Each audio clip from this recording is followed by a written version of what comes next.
violets, spring beauties, fairies, and freebies.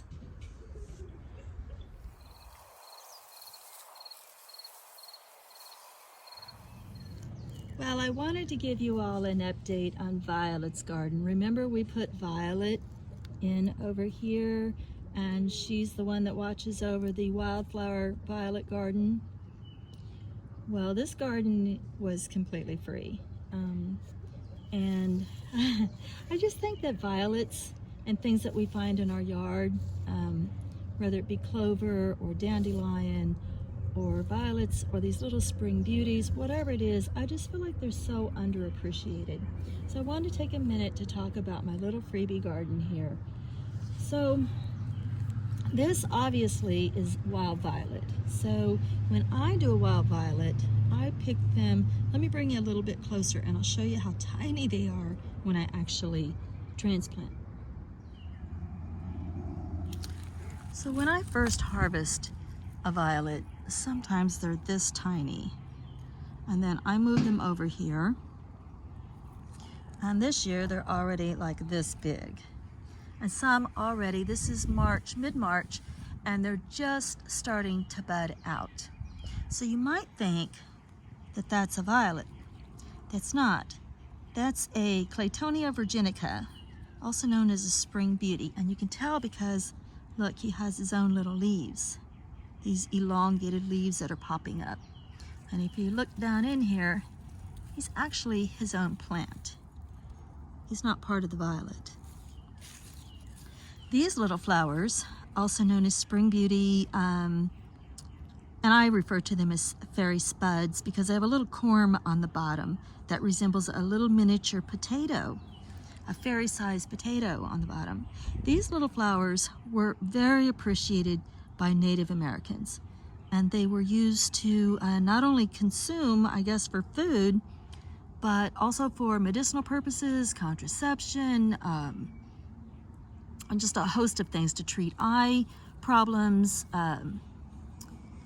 just a whole, you can read up on it yourself. There's a whole host of things. Spring beauty, Claytonia virginica, you can look that up for yourself.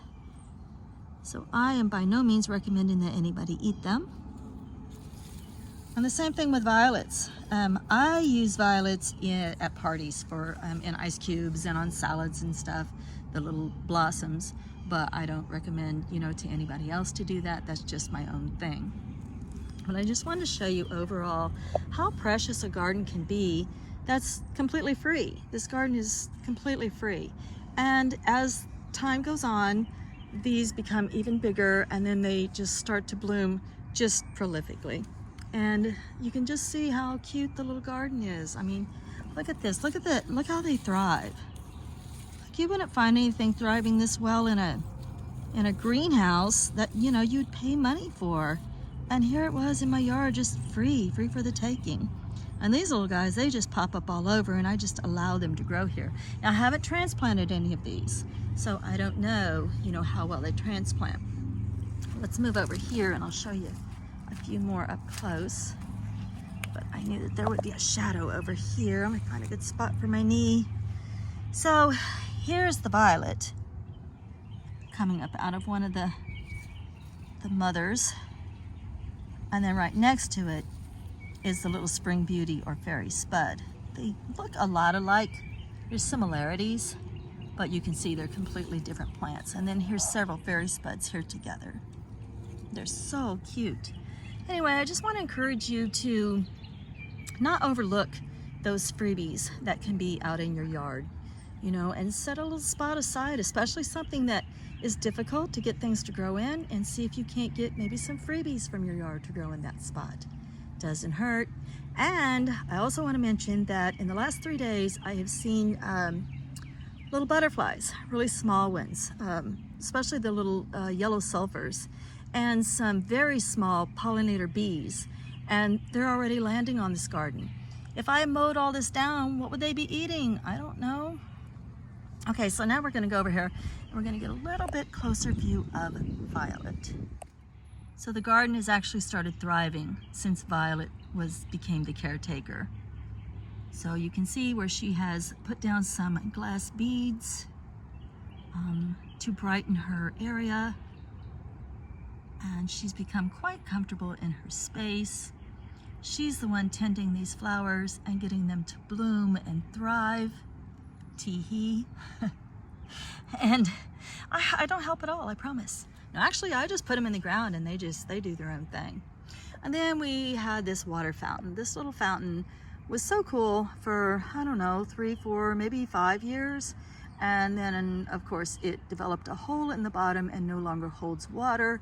And so, to keep it from the landfill, we put some native soil in the tiers.